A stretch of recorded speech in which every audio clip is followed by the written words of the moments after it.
সংসারী মেয়ে মানুষ চিনার সহজ উপায় আছে, সেটা আজকে শেয়ার করব। আর সাথে করে দেখাচ্ছি আমি সিম্পলি দুইটা জিনিস কিনেছি বাসার জন্য, ভাবলাম আপনাদের সাথে একটু শেয়ার করি।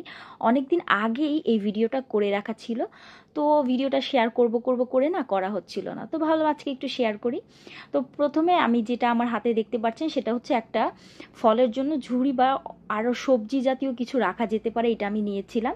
আর সাথে ওই যে দেখতে পাচ্ছেন সেটা কড়াই বা প্যানও বলা যেতে পারে। এইটা নেওয়ার মেন কারণটা ছিল এটা বেবি পিঙ্ক কালার।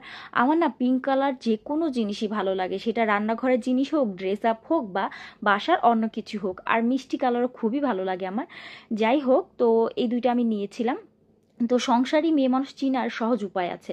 আপনি যখন দেখবেন কোনো ম্যারিড বা আনম্যারিড মেয়ে হোক না কেন, সে সংসারের জিনিস কিনতে চাচ্ছে, বাসাটাকে সুন্দর করে পরিপাটি করে রাখতে চাচ্ছে, রান্নাঘরের জিনিস কিনতে চাচ্ছে, রান্নাঘরে মাকে সাহায্য করছে বা রান্নাঘরের কাজকাম সুন্দর করে করছে, মেকআপ, জুয়েলারি, কসমেটিক এগুলো তো দরকার আছে মানুষের, বাট একটা থাকে না পাগলপান যেটাকে বলে, সেই রকম পাগলপান তার মধ্যে নাই, তাহলেই বুঝবেন সেই মেয়েটাই সংসারী মেয়ে। তো এই যে দেখুন, এখানে আমি সুন্দর করে ফল সাজিয়ে নিয়েছি ঝুড়িতে। এভাবে ফলও রাখা যেতে পারে আরও সুন্দর করে সাজিয়ে।